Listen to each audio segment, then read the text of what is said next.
রাহমাতুল লিল আলামিন সম্পর্কে আমার আল্লাহ অসংখ্য অগণিত আয়াত আল্লাহ রাব্বুল আলামিন নাযিল করেছেন। যে কোরআন আল্লাহ রাব্বুল আলামিন বিশ্ব নবী মুহাম্মদুর রাসূলুল্লাহ সাল্লাল্লাহু আলাইহি ওয়াসাল্লামের উপর নাযিল করেছেন, ওই কোরআনকে যখন আল্লাহ রাব্বুল আলামিন নাযিল করবেন, ওই কোরআন যখন আল্লাহ রাব্বুল আলামিন নাযিল করবেন, তখন সময় আল্লাহ রাব্বুল আলামিন পাহাড়কে জিজ্ঞাসা করেছিলেন, পানিকে জিজ্ঞাসা করেছিলেন, সমুদ্রকে জিজ্ঞাসা করেছিলেন, কেউ ওই কোরআন গ্রহণ করে না। নবী রাহমাতুল লিল আলামিন খাদিজাতুল কুবরা রাদিয়াল্লাহু তাআলা আনহা তিনির বান্ধবীর সঙ্গে কথা বলতেছেন মুহাম্মাদুর রাসূলুল্লাহ সাল্লাল্লাহু আলাইহি ওয়াসাল্লাম সম্পর্কে, আল্লাহর নবী সম্পর্কে। খাদিজাতুল কুবরা এক দেখবেন, দুইজন মহিলা একত্রিত হইলে, দুইজন মেয়ে মানুষ একত্রিত হইলে যদি একজন ছেলের কথা বলে যে অমুক ছেলেটা ভালো, অমুক ছেলেটা এমন, অমুক ছেলেটা এমন, তখন সময় আরেকজন বান্ধবী বলবে, তাইলে আমরা বুঝতে পারছি হয়তো তুমি ওর জন্য তুমি পাগল হয়ে গেছো, বা ওরে নিয়ে তোমার কোনো চিন্তা ভাবনা আছে। খাদিজাতুল কুবরা যখন একথা বান্ধবীর সঙ্গে আলোচনা করলেন, তখন সময় বান্ধবী বুঝতে পারলেন যে হয়তো তুমি হয়তো মুহাম্মদুর রাসূলুল্লাহ সাল্লাল্লাহু আলাইহি ওয়াসাল্লাম সম্পর্কে তোমার উনার সম্পর্কে কোনো ধারণা আছে, বা উনার সম্পর্কে কোনো সম্পর্ক স্থাপন করার কোনো ইচ্ছা পোষণ আছে তোমার। তখন সময় খাদিজাতুল কুবরা রাদিয়াল্লাহু তাআলা আনহাকে উনার বান্ধবী বলতেছে, খাদিজা তোমার যদি ইচ্ছা থাকে তাহলে আমরা তোমার পক্ষ থেকে আমরা কি করতে পারি, নবীজির কাছে আমরা প্রস্তাব দিতে পারি। তখন সময় খাদিজাতুল কুবরা রাদিয়াল্লাহু তাআলা আনহা উনি বললেন, যে ঠিক আছে তোমরা প্রস্তাব দিতে পারো, আমি রাজি আছি। তখন সময় খাদিজাতুল কুবরা রাদিয়াল্লাহু তাআলা আনহার বান্ধবী যখন রাসূলের কাছে প্রস্তাব নিয়ে গেলেন পর্দার সঙ্গে, তখন সময় আল্লাহর নবী রাহমাতুল লিল আলামিন বলেন যে আমি কিছু বলতে পারবো না, আমার চাচা আছেন আবু তালিব, ওনার কাছে আপনারা বলতে পারেন, উনি যদি সম্মত হন তাহলে আমার কোনো আপত্তি নাই। তখন সময় আবু তালিবের কাছে যাওয়া হলো। আবু তালিবের কাছে যখন যাওয়া হলো, আবু তালিব কিন্তু বিশ্বনবী মুহাম্মদুর রাসূলুল্লাহ সাল্লাল্লাহু আলাইহি ওয়াসাল্লামকে অনেক মহব্বত করতেন, ভালোবাসতেন। তখন সময় আবু তালিবের কাছে যখন প্রস্তাব দেওয়া হলো, তখন সময় আবু তালিব গ্রহণ করলেন। আচ্ছা ঠিক আছে, আবু তালিবের কাছে প্রস্তাব দেওয়ার পরে তিনি কি হয়ে গেলেন, রাজি হয়ে গেলেন যে খাদিজাতুল কুবরা রাদিয়াল্লাহু তাআলা আনহা এবং আল্লাহর রাসূল সাল্লাল্লাহু আলাইহি সাল্লামের সঙ্গে বিবাহ বন্ধনে আবদ্ধ হলেন। আল্লাহু আকবার। আল্লাহর রাসূল সাল্লাল্লাহু আলাইহি ওয়াসাল্লাম খাদিজাতুল কুবরা রাদিয়াল্লাহু তাআলা আনহার সঙ্গে যখন বিবাহ বন্ধনে আবদ্ধ হলেন, ওই দিন রাতে খাদিজাতুল কুবরা রাদিয়াল্লাহু তাআলা আনহা নবীজিকে বলতেছেন, ওগো আল্লাহর নবী, ওগো রাহমাতুল লিল আলামিন, আজকে থেকে আমি আপনার অধীনস্থ, আপনি আমার অধীনস্থ। আজকে থেকে আমার যত সম্পদ, আমার যত টাকা পয়সা, আমার যত ধন সম্পদ আছে, সব কিছুর দায়িত্ব আমি আপনাকে দিয়ে দিলাম। আপনি যেভাবে ইচ্ছা সেভাবেই আপনি খরচ করতে পারেন। আর আজকের জামানার মহিলাদের দিকে তাকায় দেখেন, আল্লাহু আকবার, আজকের দিনের মহিলাদের দিকে তাকায় দেখেন কেমন অবস্থা। আর আম্মাজান খাদিজাতুল কুবরা রাদিয়াল্লাহু তাআলা আনহার চরিত্র কেমন ছিলেন খাদিজাতুল কুবরা। আল্লাহু আকবার। খাদিজাতুল কুবরা রাদিয়াল্লাহু তাআলা আনহা একদিন রাতের বেলা ঘুমায় গেলেন। রাতের বেলা ঘুমানোর পরে হঠাৎ করে রাতে স্বপ্নে দেখেন আকাশের পূর্ণিমার কুলের চন্দ্র যেন খাদিজার কুলে এসে বসে গেছে। আল্লাহু আকবার, আল্লাহু আকবার। খাদিজাতুল কুবরা রাদিয়াল্লাহু তাআলা রাতের বেলা যখন ঘুমায় গেলেন, রাতের বেলা ঘুমানোর পরে তাকায় দেখেন, হঠাৎ করে স্বপ্নে দেখেন আকাশের পূর্ণিমার কুলের জন্য খাদিজার কুলে এসে বসে গেছে। খাদিজাতুল কুবরা রাদিয়াল্লাহু তাআলা চিন্তা পড়ে গেলেন, এ কেমন স্বপ্ন আমি দেখলাম, কি স্বপ্ন আমি দেখলাম। স্বপ্নের তাবির জানতে হবে, স্বপ্নের ব্যাখ্যা জানতে হবে। খাদিজাতুল কুবরা রাদিয়াল্লাহু তাআলা আনহার চাচাতো ভাই ইহুদিদের একজন পণ্ডিত ছিলেন ওয়ারাকা ইবনে নওফেল, ইহুদিদের পাদ্রী ছিলেন Waraqa ibn Nawfal. Waraqa ibn নওফেলের কাছে খাদিজাতুল কুবরা চলে গেলেন। যাওয়ার পরে খাদিজাতুল কুবরা বলেন, হে ওয়ারাকা ইবনে নওফেল, আমি রাতের বেলা যখন ঘুমাইলাম, আমি ঘুমা তাকায় দেখি আকাশের পূর্ণিমার কোলের জন্য আমার খাদিজার কোলে এসে বসে গেছে। হে ওয়ারাকা ইবনে নওফেল, স্বপ্নের ব্যাখ্যাটা আমি জানতে চাই, স্বপ্নের ব্যাখ্যাটা আমাকে জানা দাও। এমনি খাদিজাতুল কুবরা রাদিয়াল্লাহু তাআলা আনহা যখন বললেন, ওয়ারাকা ইবনে নওফল ডেকে বলেন, খাদিজা গো, এটা আকাশের পূর্ণিমার কোলের চন্দ্র নয়, এটা হলো খাদিজার কোলের পূর্ণিমার চন্দ্র। খাদিজাতুল কুবরা বলেন, হে ওয়ারাকা ইবনে নওফল, আমি বুঝতে পারলাম না, আমি বুঝতে পারি নাই এটা খাদিজার কোলের পূর্ণিমার চন্দ্র মানে কি, অর্থ কি? হে ওয়ারাকা ইবনে নওফল, আমাকে একটু ওই স্বপ্নের ব্যাখ্যা আমাকে একটু জানা দাও। ওয়ারাকা ইবনে নওফল ডেকে বলে, হে খাদিজা, তোর ভাগ্য বড় ভালো, তুই বড় ভাগ্যবতী গো খাদিজা। খাদিজা গো, এটা আকাশের পূর্ণিমার কুলের চন্দ্র নয়, এটা হলো খাদিজার কুলের পূর্ণিমার চন্দ্র। খাদিজা গো, মনে হয় রাহমাতুল লিল আলামিন সর্বপ্রথম নবী হইয়া তুমি খাদিজার কুলে আশ্রয় গ্রহণ করবি। সুবহানাল্লাহ। চিন্তা করছেন, ওয়ারাকা ইবনে নওফল ইহুদিদের একজন পাদ্রী ছিলেন, পণ্ডিত ছিলেন। ওয়ারাকা ইবনে নওফল বলতেছেন, খাদিজা, এটা আকাশের পূর্ণিমার কুলের চন্দ্র নয়, এটা খাদিজাতুল কুবরা রাদিয়াল্লাহু তাআলা আনহার পূর্ণিমার কুলের চন্দ্র। খাদিজা গো, মনে হয় রাহমাতুল লিল আলামিন সর্বপ্রথম নবী হইয়া সর্বপ্রথম মনে হয় তোমার কুলে আশ্রয় গ্রহণ করবে। সুবহানাল্লাহ। তখন হিসাব করে তাকায় দেখেন, খাদিজাতুল কুবরা রাদিয়াল্লাহু তাআলা আনহা এরা কেমন মহিলা ছিলেন, কেমন ব্যক্তিত্ব ছিলেন, নবী রাহমাতুল লিল আলামিনের চরিত্র কেমন ছিল, আর আজকে আমাদের চরিত্র কেমন। এজন্য আল্লাহ রাব্বুল আলামিন কোরআনে কারীমের মধ্যে আল্লাহ রাব্বুল আলামিন জানায় দেন, লাকাদ কানা লাকুম ফি রাসূলিল্লাহি উসওয়াতুন হাসানা লিমান কানা ইয়ারজুল্লাহা ওয়াল ইয়াউমাল আখির ওয়া যাকারাল্লাহা কাসীরা। রাহমাতুল লিল আলামিন সম্পর্কে আমার আল্লাহ অসংখ্য অগণিত আয়াত আল্লাহ রাব্বুল আলামিন নাযিল করেছেন। যে কোরআন আল্লাহ রাব্বুল আলামিন বিশ্ব নবী মুহাম্মদুর রাসূলুল্লাহ সাল্লাল্লাহু আলাইহি ওয়াসাল্লামের উপর নাযিল করেছেন, ওই কোরআনকে যখন আল্লাহ রাব্বুল আলামিন নাযিল করবেন, ওই কোরআন যখন আল্লাহ রাব্বুল আলামিন নাযিল করবেন, তখন সময় আল্লাহ রাব্বুল আলামিন পাহাড়কে জিজ্ঞাসা করেছিলেন, পানিকে জিজ্ঞাসা করেছিলেন, সমুদ্রকে জিজ্ঞাসা করেছিলেন, কেউ ওই কোরআন গ্রহণ করে নেয়। আল্লাহ রাব্বুল আলামিন কোরআনে কারীমের মধ্যে আমার আল্লাহ জানায় দেয়, ইন্না আরাদনাল আমানাতা আলাস সামাওয়াতি ওয়াল আরদি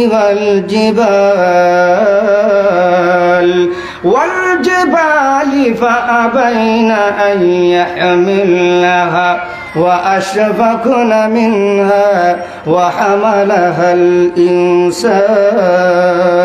الله رب العالمين বলেন, আল্লাহ রাব্বুল আলামিন যখন কোরআন নাযিল করার ইচ্ছা পোষণ করলেন, তখন সময় আল্লাহ রাব্বুল আলামিন জানায় দিলেন, আমি আমার একটা আমানত তোমাদের কাছে রাখতে চাই, কে গ্রহণ করবা? আল্লাহ রাব্বুল আলামিন আসমানকে জিজ্ঞাসা করলেন, হে আসমান, আমি আল্লাহ তোমার কাছে একটা আমানত আমি রাখতে চাই, তুমি কি তা রাখতে পারবা, গ্রহণ করতে পারবা? ওই আসমান আল্লাহ রাব্বুল আলামিনকে জবাব দে, প্রভু গো, না না না, আমি আপনার আমানত গ্রহণ করতে পারবো না, এই আমানত আমি রক্ষা করতে পারবো না। এমনি আল্লাহ রাব্বুল আলামিন পাহাড়কে জিজ্ঞাসা করলেন, হে পাহাড়, আমি আল্লাহ তোমার কাছে আমার একটা আমানত রাখতে চাই, তুমি কি গ্রহণ করবা?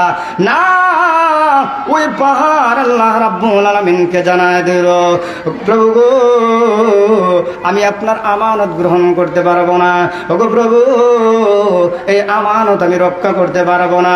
শেষ পর্যন্ত আল্লাহ রাব্বুল আলামিন সমুদ্রকে জিজ্ঞাসা করলেন, হে সমুদ্র, আমি আল্লাহ তোমার কাছে আমার একটা আমানত রাখতে চাই, তুমি কি গ্রহণ করবা? আল্লাহ রাব্বুল আলামিনকে ওই সমুদ্র জানায় দিল, প্রভু গো, না, ওই আমানত আমি গ্রহণ করতে পারবো না। শেষ পর্যন্ত যখন সবাই অসম্মতি প্রকাশ করলো, শেষ পর্যন্ত আল্লাহ রাব্বুল আলামিন মানুষদেরকে বললেন, হে মানুষ, আমি আল্লাহ তোমাদের উপরে আমার একটা আমানত রাখতে চাই, তোমরা কি গ্রহণ করবা? মানুষকে যখন জিজ্ঞাসা করলেন, আল্লাহু আকবার, মানুষকে জিজ্ঞাসা করার পরে মানুষ এত দুর্বল হওয়ার পরেও মানুষ কি করতেছে? ওই আমানতটা গ্রহণ করছে। সুতরাং আমানত দেওয়ার পরেই শেষ নয়। তখন সময় আল্লাহ বলেন, আমানত দেওয়ার পরেই শেষ নয়, এই আমানতের হেফাজতকারী স্বয়ং আমি আল্লাহ রাব্বুল আলামিন। এই আমানতের হেফাজত আমি করব, কিন্তু এটা তোমরা গ্রহণ করতে হবে। এটা আমার কথা। আল্লাহ অন্য একটা আয়াত আল্লাহ বলেন, ইন্না নাহনু নাযালনা যিকরা ওয়া ইন্না লাহু লাহাফিজুন। নাহনু নাযালনা যিকরা আই নাহনু নাযালনাল কুরআনা ওয়া ইন্না লাহু লাহাফিজুন।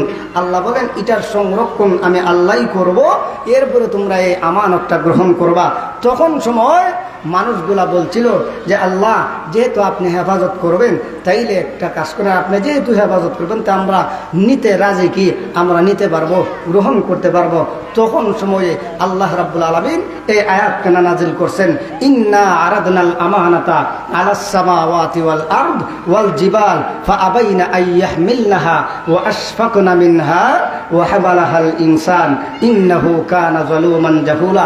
মানুষ যখন গ্রহণ করলো, তখন ওই আল্লাহ রাব্বুল আলামিন ওই কোরআন নাজিল করছেন। সুবহানাল্লাহ। ওই কোরআন কার উপরে নাজিল করছেন? বিশ্বনবী মুহাম্মদুর রাসূলুল্লাহ সাল্লাল্লাহু আলাইহি ওয়াসাল্লামের উপর। নবীজির চরিত্র কেমন ছিল, নবীজির ব্যবহার কেমন ছিল? আল্লাহু আকবার, আল্লাহু আকবার। নবীজি যখন কোরআনে কারীমের তেলাওয়াত করতেন, তখন সময় আবু জেহেল, বেঈমান কাফেররা বলতো, তোমরা নবীজির কাছে যাও না, নবীজির কোরআন তেলাওয়াত যদি শুনো তাহলে তোমরা নবীজির জন্য পাগল হয়ে যাইবা। নবীজি কি, নবীজি একজন জাদুকর। এভাবে যখন বিভিন্ন ধরনের কুটুক্তি যখন করলো, আল্লাহু আকবার, আবু জেহেল সবাইকে বলে, তোমরা নবীজির কোরআন তেলাওয়াত শোনার জন্য যাইবা না। কিন্তু শেষে দেখা যায় চুপি চুপি করে আবু জেহেল নবীজির কোরআন তেলাওয়াত শোনার জন্য মক্কায় উপস্থিত হয়ে যেত। সুবহানাল্লাহ।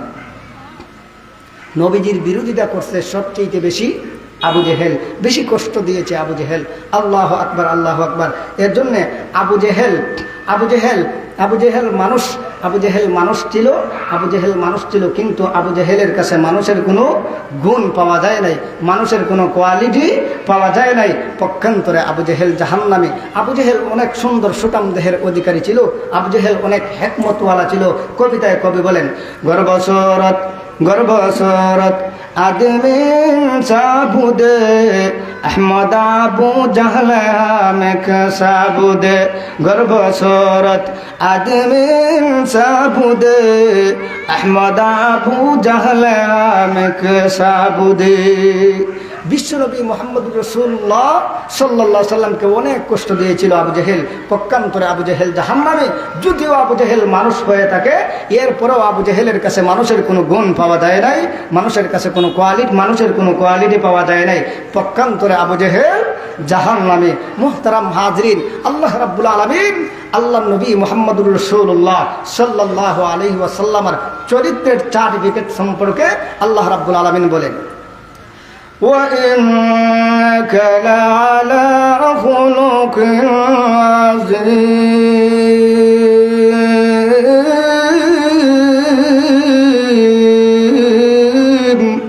আল্লাহ বলে, ওগো নবীজি, আপনাকে আমি সর্বশ্রেষ্ঠ চরিত্রের অধিকারী বানাইয়া দুনিয়াতে আমি আল্লাহ পাঠাইছি।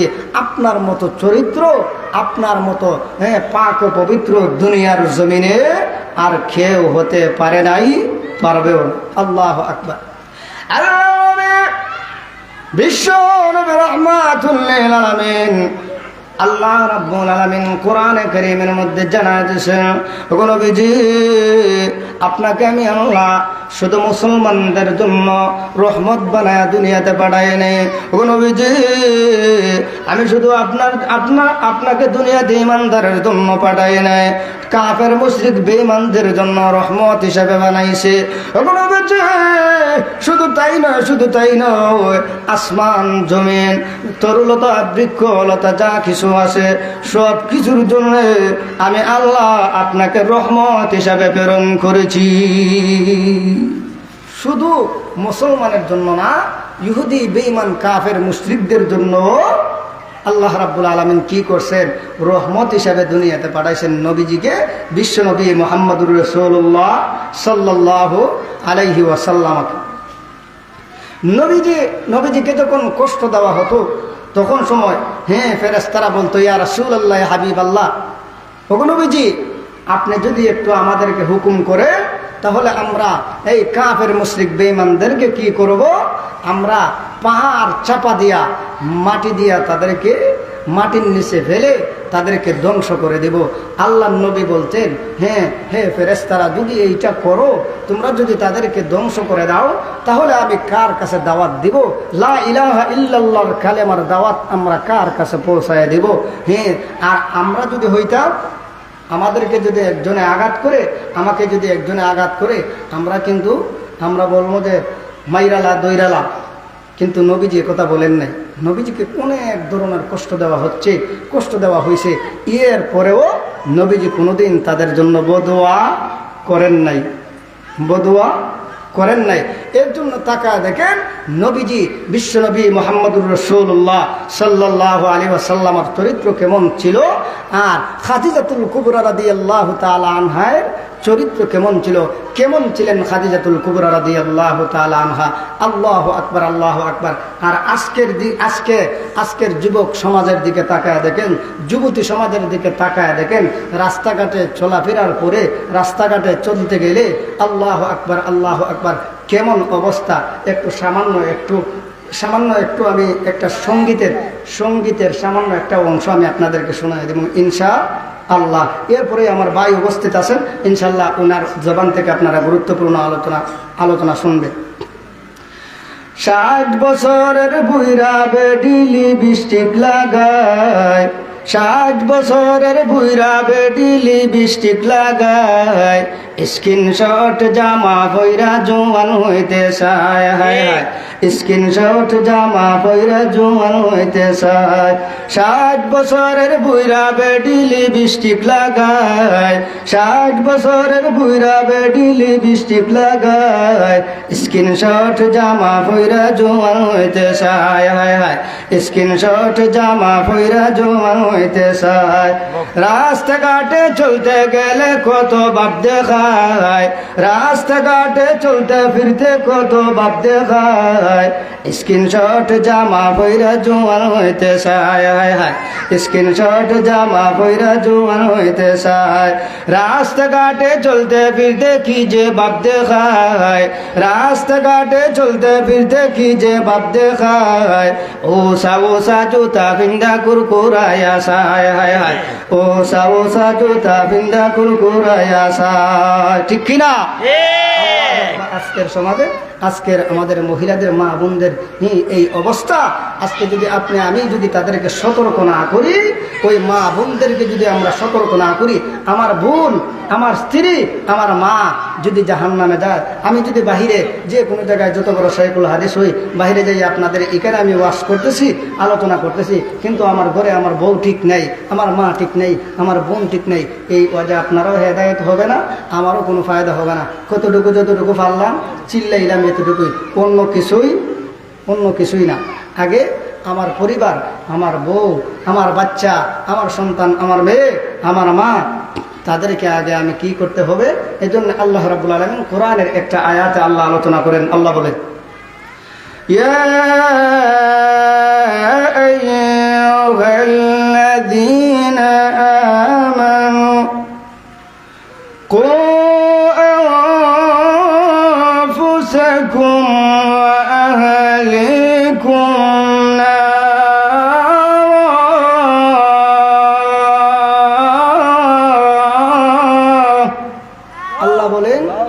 হে ইমানদারেরা, আগে তোমার পরিবার, তোমার আহাল, তোমার আত্মীয় স্বজন, তাদেরকে আগে জাহান্নামের আগুন থেকে বাঁচাও, এরপরে তুমি অন্যদেরকে বাঁচাও।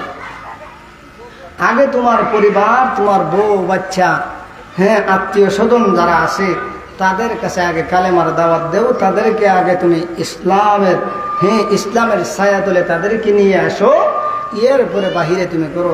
আজকে আমার ঘরে ইসলাম নাই, আমরা বাহিরে ইসলাম প্রচার করার জন্য, হ্যাঁ আজকে আমার ঘরে ইসলাম নাই, অন্য ডিস্ট্রিক্টে যাইয়া ইসলাম প্রচার করার জন্য বাহিরে যাইয়া বিদেশে যাইয়া, কিন্তু আমার ঘরে কোনো ইসলামের নাম নিশানাও আমার ঘরে নাই। এই ধরনের ইসলামের মধ্যে আমরা আসি। এর জন্য মুহতারাম হাজিরিন, আমরা কি করব? আমাদের মা এবং বোনদেরকে আমরা কোরআনের শিক্ষায় শিক্ষিত করব। কোরআনের শিক্ষা ছাড়া, কোরআন হাদিসের জ্ঞান ছাড়া যত বড় ডিগ্রিদারি হোক না কেন কোনো কাজ হবে না। হ্যাঁ, কবরের মধ্যে যখন আপনি আমি যাব, কবর কিন্তু আপনি আমাকে প্রতিদিন 5টা ওয়াজ করে, 5টা কি করে? কবর প্রতিদিন আমাদেরকে 5 বার ওয়াজ করে, 5টা ওয়াজ করে। আল্লাহু আকবার, আল্লাহু আকবার। কবরে যখন আমরা যাব, আমাদের অবস্থা কেমন হবে? কেমন অবস্থা হবে কবরের জিন্দেগি, যদি কবরের সামানা। এর জন্য আল্লাহ রাব্বুল আলামিন একটা আয়াতে সুন্দরভাবে আলোচনা করেন। আল্লাহ বলেন, ইয়া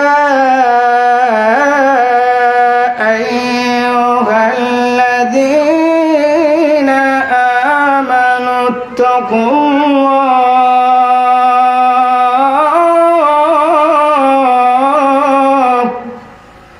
হাক্কা তুকাতিহি ওয়া লা তামুতুন্না ইল্লা ওয়া আনতুম মুসলিমুন।